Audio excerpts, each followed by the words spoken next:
शिवाय गुरवे नमः। शिवाय गुरवे नमः। शिवाय गुरवे नमः। సావిత్రి అంటే కూడా ఆ అమ్మే. ఏది ఏమైనా ఉన్నది ఒకటే సూక్ష్మం, ఉన్నది ఆ పరబ్రహ్మమే. అది నువ్వు ఆరాధించే దైవం ఏదైతే. అయితే ఇక్కడ దైవం అన్నప్పుడల్లా గుర్తుపెట్టుకోవాల్సింది వేదంలో ప్రిస్క్రైబ్ చేయబడిన దేవతలు మాత్రమే. ఎవరంటే వాళ్ళని అలా మనం ఆరాధించడానికి లేదు. అంటే దానివల్ల ఉపయోగం లేదని, మానవ జన్మ యొక్క ఉపయోగము లేదు. అదే ఆ పరబ్రహ్మ రూపాలైన దైవాలను ఆరాధించటం వలన మీలోని ఆ దైత్యులు నశిస్తారు. ఆ గుణాలు నశించినప్పుడే మీకు అసలైన ఆనందం తెలియబడుతుంది. సత్సంగంలో ఉన్న వాళ్ళు కొన్ని లక్షణాలని వదులుచుకున్నారనుకోండి, వెళ్ళాయనుకోండి, మీ నామస్మరణ వల్ల దేని వల్ల అయినా, ఇంత ముందున్న మీకు ఇప్పుడు మీకు ఎంత తేడా ఉందో మీకే అనుభవం. ఇది ఎవరు పెద్ద విడిగా చెప్పక్కర్లేదు. అంటే ఆ యొక్క డిఫరెన్స్ మీకు ఆనందాన్ని ఇస్తుందా, లేక ఏమి నచ్చలేదా అంటే నచ్చకపోతే ఎప్పుడో పారిపోయేవారు.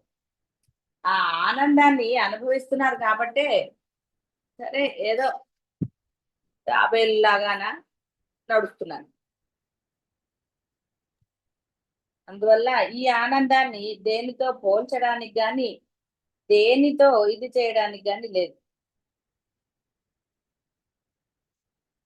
సచ్చిత్ ఆనంద రూపిణి. ఇక్కడ ఆనందం, ఆ సత్ చిత్ ఆనందం అంటే ఆ చిత్ ఇప్పుడు నేను అనకుండా సత్యంలో లీనమైపోయి ఎప్పుడైతే ఈ యొక్క దైత్య సమనం జరుగుతుందో మీలో, అప్పుడు ఈ సావిత్రి అంటే చెప్పుకున్నాం కదా నిన్నంతా, బుద్ధి, స్థిర బుద్ధి ఏర్పడుతుంది. బుద్ధి ఎప్పుడైతే పరబ్రహ్మమే ఎందు స్థిరంగా ఉంటుందో అప్పుడు కర్మలన్నీ నశిస్తాయి.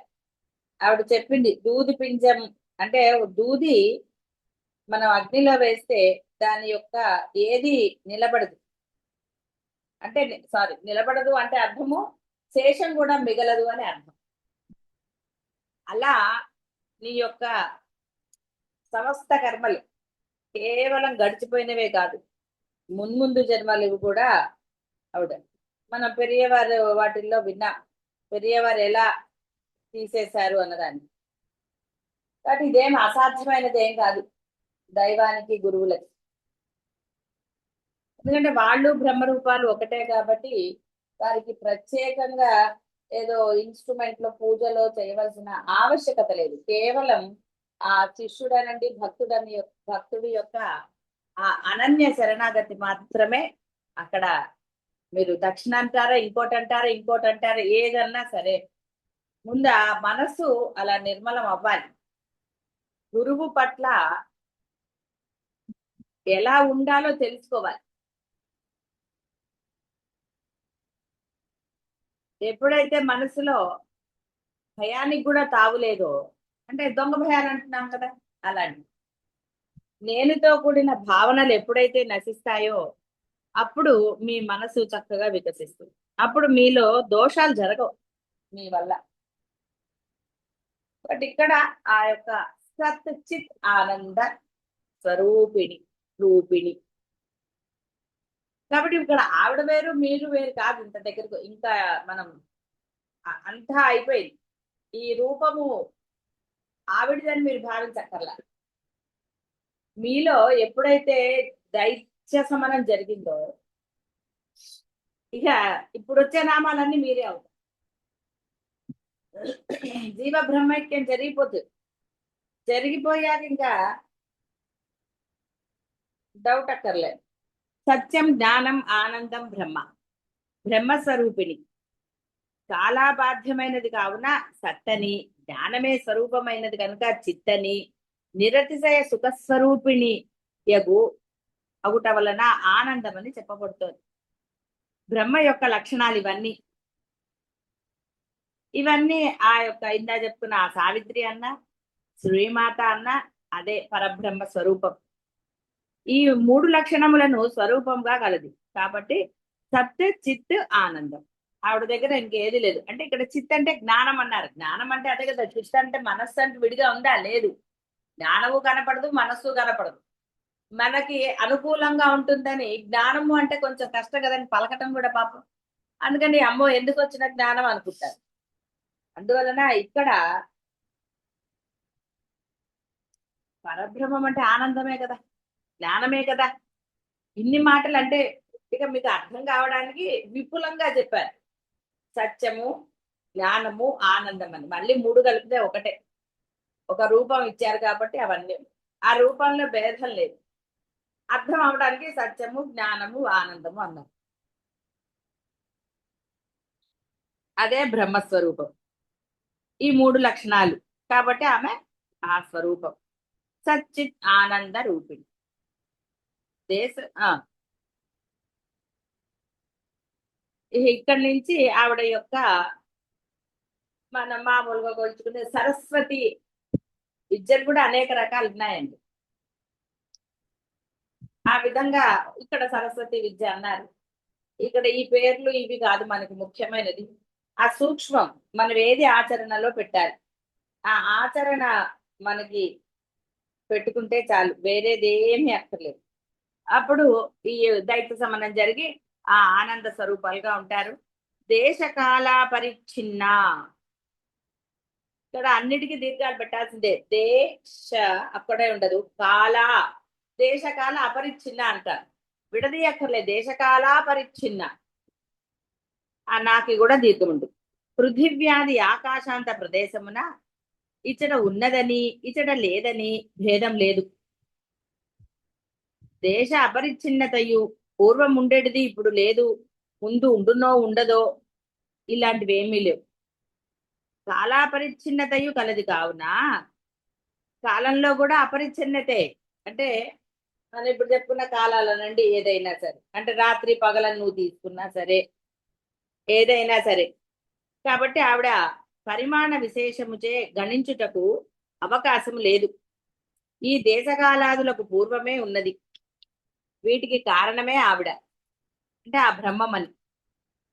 కార్యము దాని కారణమును విభజించలేదు కావున పరమేశ్వరి దేశకాల పరిచ్ఛిన్న, దేశకాల అపరిచ్ఛిన్న అని విడియాల్సి. పరిచ్ఛిన్న అనగానే విభజించే అర్థం మీకు స్ఫురణ రాకుండా అపరిచ్ఛిన్న అనేది ఉంటే సరే, లేదు శుభ్రంగా దేశకాల అపరిచ్ఛిన్న అంటే ప్రదేశాన్ని, దేశం అంటే ఈ దేశం అని కాదు, దేశము అంటే ప్రదేశం అని అర్థం. క్లియర్ గానే చెప్పారు కదా, ఇక్కడ ఉంటుంది ఇక్కడ లేదు ఇలాంటివన్నీ ఏమీ లేవని. కాబట్టి ఇక్కడ ఇది మనము తీసుకుంటే ఇక దానికి చెప్పేది ఏముంది ఇంకా అంటే ఆ నమ్మకం, ఆ విశ్వాసం. మీకు ఆ విశ్వాసం ఉందనుకోండి, ఉన్నది. ఎప్పుడు నేను నిద్రపోయినా లేచినా నా దేహం రాకముందు ఉంది, నా దేహం వచ్చాక ఉంది, నా దేహం పోయినా ఆవిడ ఉంటుంది. ఉన్నప్పుడు ఎంత ధైర్యం వస్తుందండి. సర్వకాల, అందుకనే సర్వకాల సర్వ అవస్థల ఎందు ఆ ధైర్యం నీలో కలిగింది అనుకోండి, అసలు ఇంకా దిగులు అనేది ఉంటుందా? ఏమీ ఉండదు. అసలు లేస మాత్రమైన దిగులు కూడా ఉండదు. దిగులు ఎప్పుడు ఉండదు అంటే భయం ఎప్పుడు ఉండదు నీకు?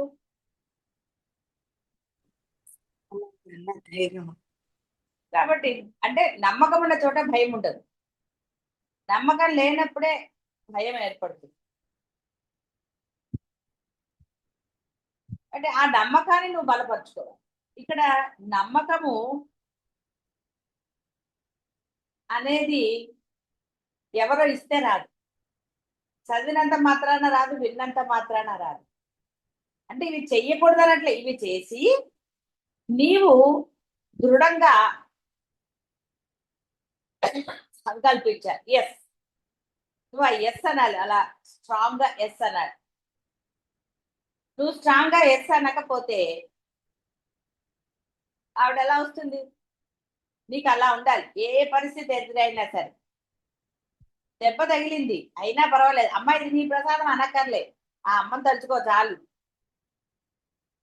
దానివల్ల నీకు ఇబ్బంది లేకుండా ఉంది.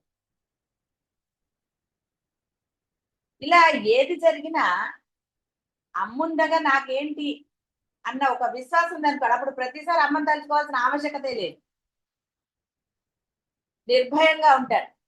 ఎక్కడ మనసులో ఒక భయం అని కానీ, వేరే చంచలత్వం కానీ, తాపత్రయం కానీ, ఆత్రుత కానీ, డిస్కషన్లు కానీ ఉండవు. ఈ పెద్ద ప్రాబ్లం ఏంటంటే ఈ డిస్కషన్లతో వస్తుంది. వీళ్ళ అభిప్రాయాలు, వాళ్ళ అభిప్రాయాలు, అద్వైతానికి అభిప్రాయాలు ఏంటంటే భావరహితమైనదే పరబ్రహ్మం. నాకేమి లేవురా బాబు అంటుంటే మళ్ళీ ఆయన పట్ల ఉన్నాడు అంతే. అస్మి, అయి ఉన్నాను. రే నువ్వు అయి ఉన్నావురా, తత్వం అసి. వాళ్ళు చక్కగా చెప్పేశారు, ఎక్కడ అనుమానంగా లేదు. అరే ఇలా చేస్తేనే అవుతావురా అనట్లేదు. అరే నువ్వు అయి ఉన్నావురా, కాకపోతే ముసుగు వేసుకున్నావు, ముసుగు తీవి. ఎక్కడ వేదం జీవుణ్ణి మోసగించాల, ఎందుకంటే అక్కడ ఉన్నది అదే.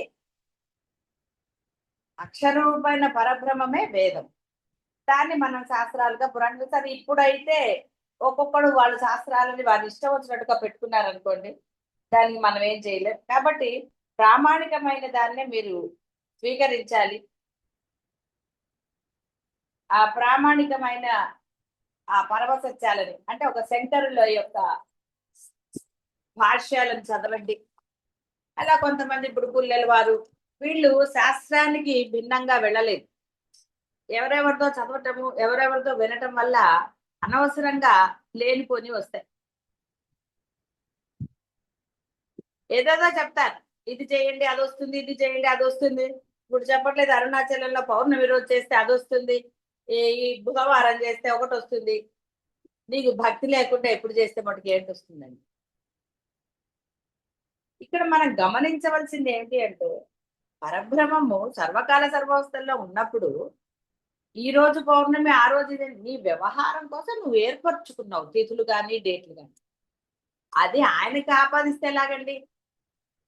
అయితే మనం అనుకున్నాం ఒక శుభకార్యం అప్పుడు ఎందుకు అంటే, ఆ సమయానికి నువ్వు మళ్ళీ చెయ్యవు కాబట్టి అప్పుడు కాల నిర్ణయం చేసుకోరా.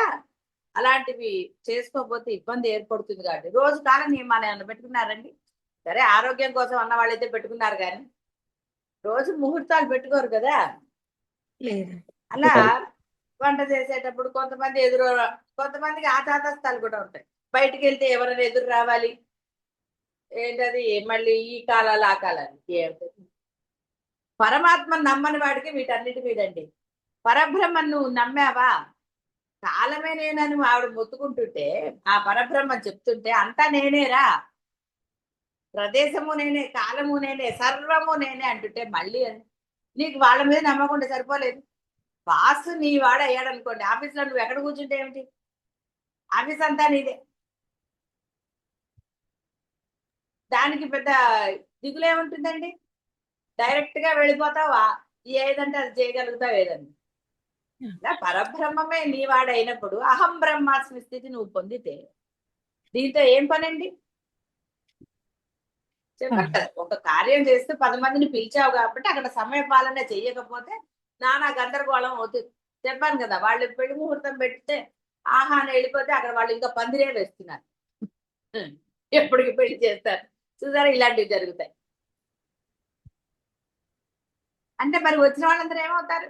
వాళ్ళ చుట్టాలకు వాళ్ళకి అర్థమైంది అనుకోండి, ఆ వర్ణం వాళ్ళకి తెలుసు కాబట్టి వాళ్ళు బహుశా లేట్ వస్తారేమో. పెళ్ళికొడుకు కూడా రాలే. మరి సమయ పాలన చేసేవాళ్ళు ముహూర్తం పెట్టారు, కార్డు వేశారు కాబట్టి ఆ ముహూర్తం టైంకి వెళ్ళిపోతారు. చూసారా, విందు భోజనం బదులు ఏదో టిఫిన్ తినేసి రావాల్సి వచ్చింది.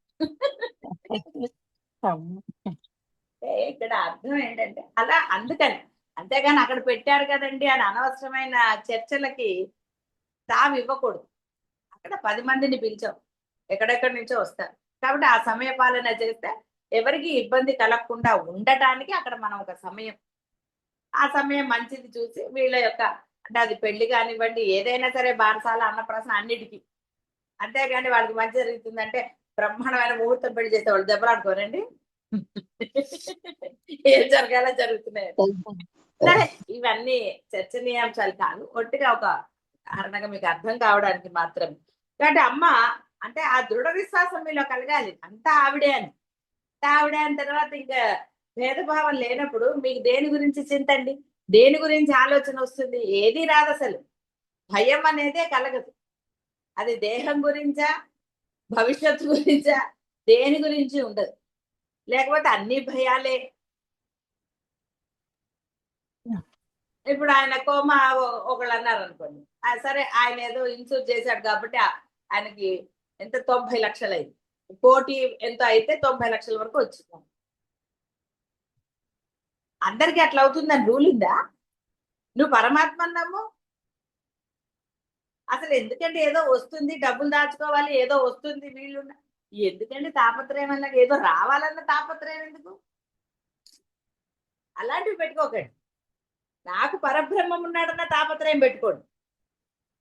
పాజిటివ్ ఎప్పుడు మంచిది, కానీ యద్భావం తద్భవతి. నెగటివ్ ఎందుకంటే ఆలోచించడం, దానికోసం నానా యాతనలు, నానా గోళలు. కాబట్టి దేశకాల విడదీస్తే దేశకాల అపరిచ్ఛిన్న సర్వగా. కాబట్టి ఆవిడ ఆ పరిచ్ఛిన్నత లేదు కాబట్టి ఆవిడ సర్వగా అంటే అంతటా వ్యాపించి ఉన్నది. సర్వత్ర గచ్చతీతి సర్వగః కారణత్వేన వ్యాప్తత్వాత్. ఎందుకంటే ఆవిడే కారణం అన్నిటికీ.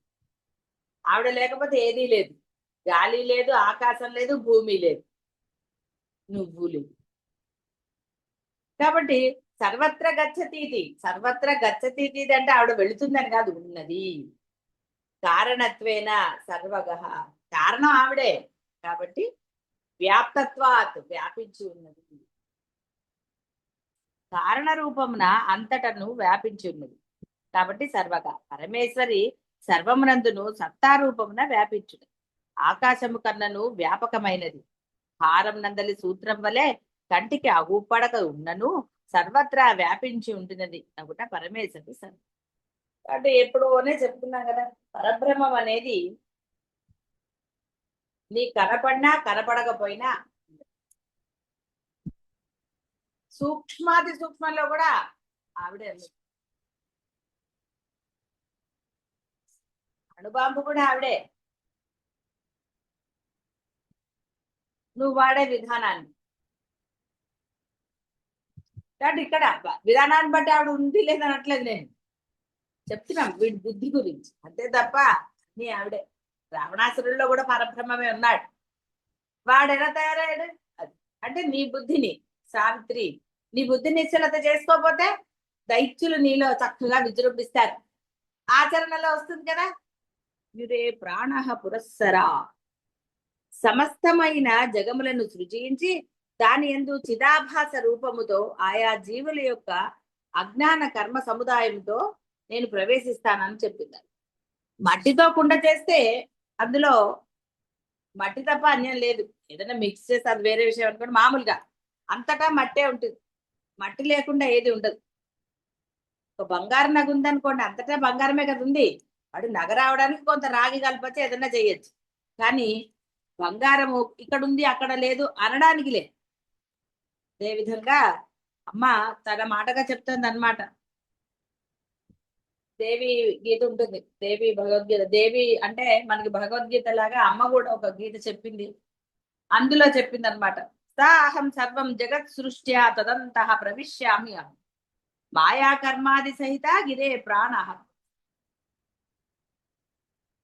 కాబట్టి వాళ్ళలో ఉన్నది నేనే. ప్రవేశిస్తానంటే పెట్టి ప్రవేశిస్తుందండి. ఆవిడ లేకపోతే పిండమైన ఎలా ఏర్పడుతుందండి? ఇక్కడ తన మాటగా చెప్తోంది. సర్వం దృశ్యం మమ స్థానం సర్వే కాల వ్రతాత్మకాః ఉత్సవాత్ సర్వకాలేషు యతో అహం సర్వరూపిణి.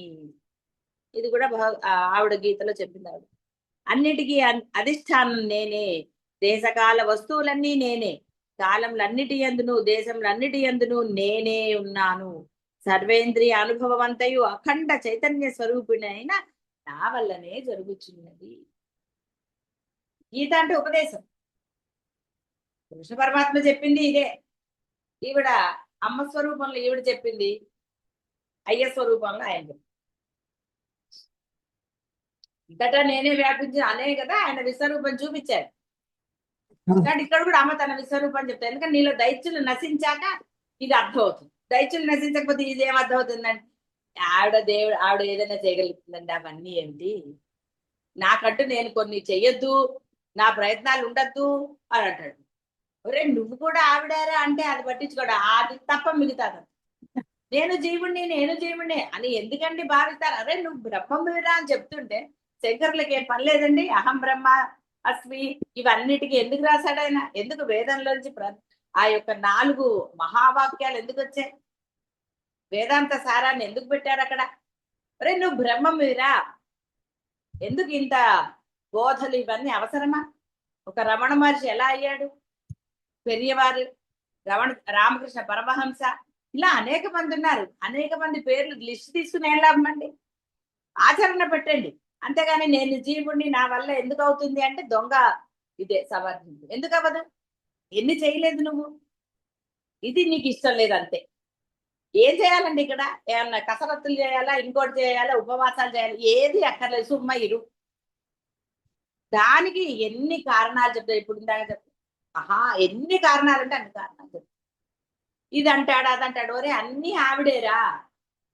వెంకటేశ్వర పట్ల బ్రహ్మాండ స్వరూపం అని పాడారు.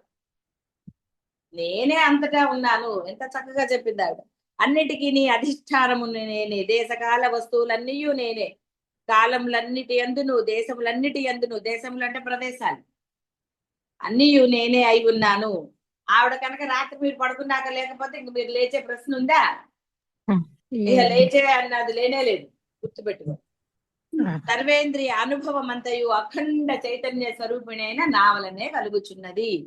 కాబట్టి మీరు ఆవిడని మీలో లేకపోతే మీ దుఃఖాలు కానీ తాపత్రయాలు కానీ ఏవీ లేవు. మరి ఆవిడ్ని గుర్తించేస్తే ఈ గోలంత ఉండదు కదండి. వీడికి ఆనందం, నాకు కష్టం ఉంది అనుకుంటే ఆనందం. ఒరే నీకు లేదురా అంటే ఉందండి. కొంతమంది పిల్లలు చూడండి, వెదప్పని చేసి కొడుతుందేమని ముందే ఏడుస్తారు. వెదప్పని చేయడం ఎందుకు, ఏడవటం ఎందుకు?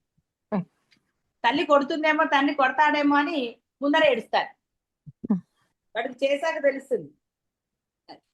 అందువలన ఆ లోపలున్న చైతన్యం, శక్తి సర్వానికి కారణం ఆవిడే అని తెలుసుకున్న తర్వాత దేనికి వచ్చిన తాపత్రయాలేంటి? నానా అన్నిటికీ ఏదో ఒకటి డిస్కషన్లు అన్ని. నేను ఉండాల్సిందే, నేను నేను నేను.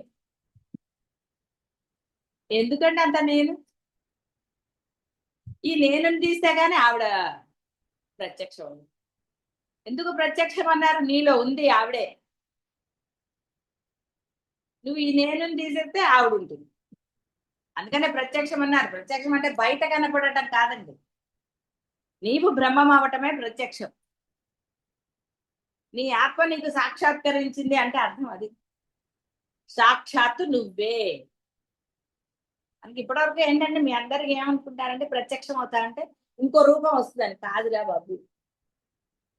సాక్షాత్కరించడం అంటే నువ్వెవరో నీకు తెలిసిపోయింది స్థిరముగా, ఇక అందులో అనుమానం లేదు. అది సాక్షాత్కారం. సూక్ష్మాలు తెలియవు, అర్థాలు ఎవరికి తెలుసండి? తెలియదు. కాబట్టి ప్రత్యక్షం అంటే సినిమాల్లో చూసాం కాబట్టి దేవుడే ఎందుకు వస్తాడండి? దేవుడు విడిగా ఉన్నాడా? నువ్వు ఏ రూపాన్ని ఆరాధిస్తున్నావు ఏం తెలుసండి?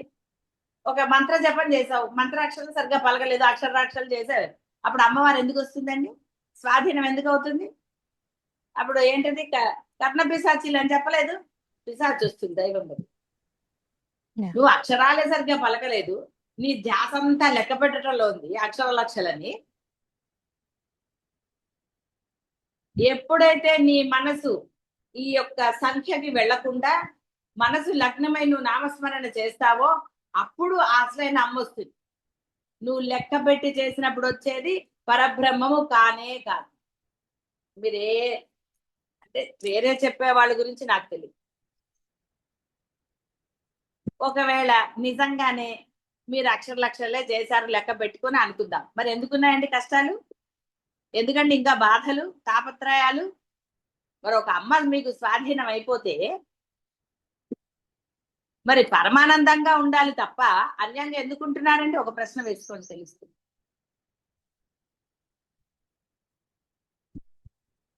ఎందుకని జ్ఞానం అంటే స్థిరంగా ఎందుకు ఉండలేకపోతున్నారు? ఇంకా రాగాలు, ద్వేషాలు, లోభాలు, అబ్బో, ఇక్కడే అర్థం చేసుకో. కాబట్టి పరబ్రహ్మంకి లెక్క ఏంటంటే అక్షర లక్షలు చేయాలి అని శ్రద్ధగా చెయ్యి, అందులో లయమైపోవాలి. ఏమిటి యోగ నిద్ర అన్నారు? నువ్వు పడుకునేటప్పుడు నామస్మరణ చేస్తూ పడుకుని లేచినప్పుడు నీకు నామమే గుర్తొస్తే అది యోగ నిద్ర అన్నారు. అంటే ఏకమైపోయింది, బ్రహ్మంతో కలిసిపోయింది. అది ఆ 10 నిమిషాలైనా సరే బ్రహ్మాండంగా ఉంటుంది, రిలాక్స్ అయిపోవచ్చు. గంటలు గంటలు నిద్రపోక్కర్లేదు,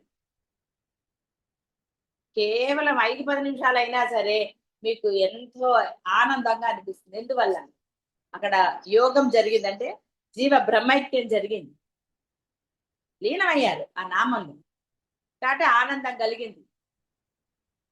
అందుకే లేచాక ఫ్రెష్ గా ఉందంటారు. కాబట్టి ఇక్కడ ఆ అమ్మ చెప్పిన దాని యందు ఆ పరిపూర్ణ విశ్వాసం ఉంచుకుని, అప్పుడు ఎంతకని చెప్తారండి, ఎన్ని గీతలు, గీతలు అంటే ఉపదేశాలు ఎన్ని చేస్తారండి? ఆచరణ పెట్టని వాడికి ఎన్ని ఉపదేశాలు అయితే మనకు ఉపయోగం ఉందా? ఇక్కడ చిన్న కథలాగా పరమేశ్వరి బ్రాహ్మీ రూపమున తపస్సు చేస్తారు. బ్రహ్మ వరం కోరుకోమని, అప్పుడు ఆవిడ సర్వంతర్యామిత్వాన్ని కోరుకుంది. ఇక్కడ బ్రహ్మ అంటే మళ్ళీ ఈ బ్రహ్మ అనుకునేది బ్రహ్మము. అప్పుడు ఆయన చెప్పాడు, నీకు భిన్నం కాదు అన్ని పదార్థాలు, ప్రతి పదార్థం నాకు ఆత్మవి నీవే అని చెప్పాడు. ఇక వీళ్ళు అన్నారు కాబట్టి ఈవిడ కాక ఇంకోటి ఉంది అనుకోకండి. ఇది ఒక మనకి ఒక చిన్న కథలాగా చెప్పారు. ఎందుకు అయింది? ఒక బుర్రలు ఉంటాయి కదండి కొన్ని, అలా ఎలాగా, ఏం లేకుండా ఆవిడ ఎలాగైంది అలా అనుకో. అంతేగాని ఇది నిజంగానే ఉన్నది నేనే, ఆ బ్రహ్మము ఆవిడే, తపస్సు చేసింది ఆవిడే, అంతటా నేనే అని చెప్పిన తర్వాత మళ్ళీ సందేహాలు. వేదాశ్చ యజ్ఞాశ్చ స్వర్గశ్చైవ న సంశయః. దేవియే వేదము, యజ్ఞము, స్వర్గము. ఈ చరాచర ప్రపంచమంతయు దేవి యొక్క వ్యాపకమే. దేవియే పూజించబడుతోంది, యజించబడుతోంది అంటే యజ్ఞంలో ఆరాధించబడేది. ఆమెయే అన్నపానీయాలు, వృక్షములు, భూమి, జలము, అగ్ని, వాయువు, అంతటా ఆకాశం అంతటా ఈవిడే. ఆమెయే వివిధ నామరూపములను వెలియుచున్నది. ఈ విధముగా పరమేశ్వరుని తెలుసుకొని సేవించువారు ఆమె యందే లీనమవుతారు. ఇంకేంటంటే చెప్పాలి, ఉన్నది ఆవిడే అని తెలుసుకుని ఆరాధిస్తే ఎంత ఆనందం కలుగుతుందండి, భయం లేకుండా ఉంటుంది. చూడండి, ఇప్పుడంటే ఫోటోలు పోయాయనుకోండి సెల్ ఫోన్ లో మీకు ఇష్టమైన వాళ్ళ ఫోటోలు చూస్తే మొహం వెలిగిపోతూ ఉంటుందండి, ఎంత ఆనందం తలుచుకుని పరమానందాన్ని పొందుతూ ఉంటారు కదా.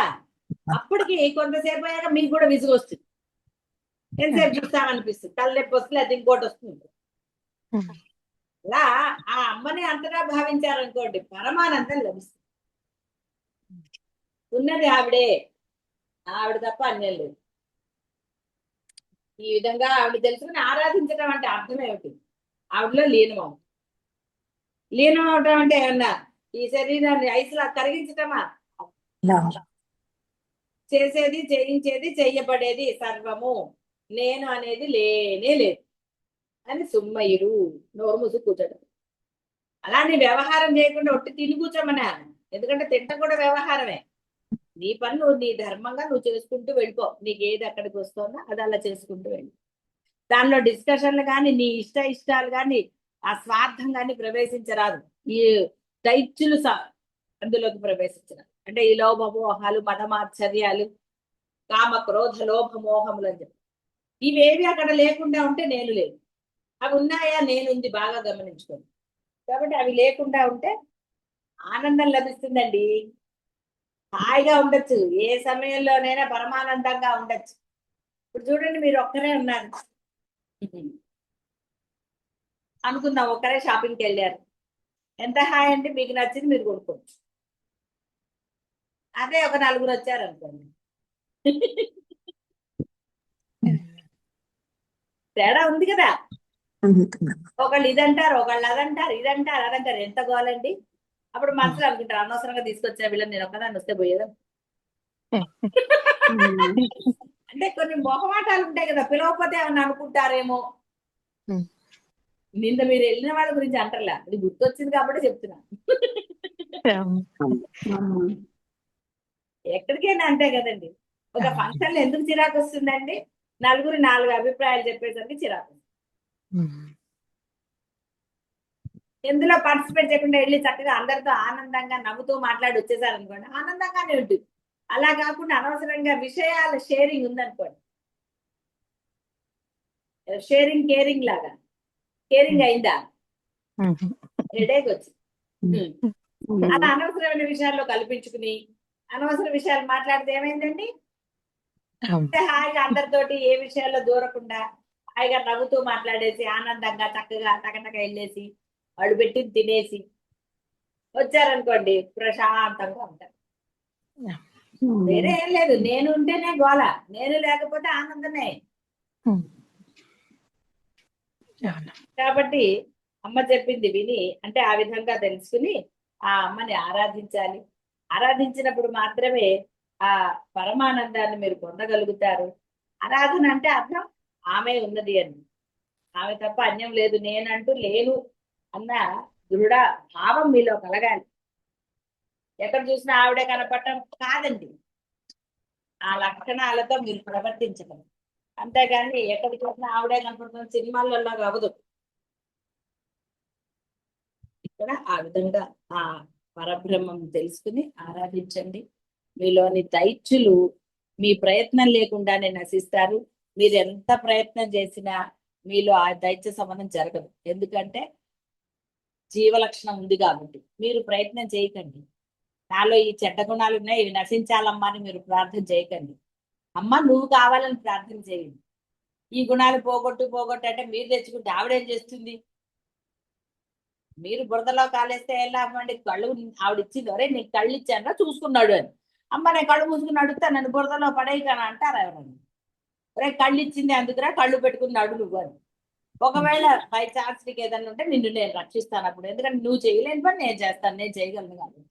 కానీ అందరూ కూడా ఆ అమ్మని అమ్మగా ఆరాధించండి. అమ్మ తప్ప అన్య శరణం లేదని ఆరాధించండి. తప్పకుండా పరమానందాన్ని పొందుతారు. శుభం భూయాలు.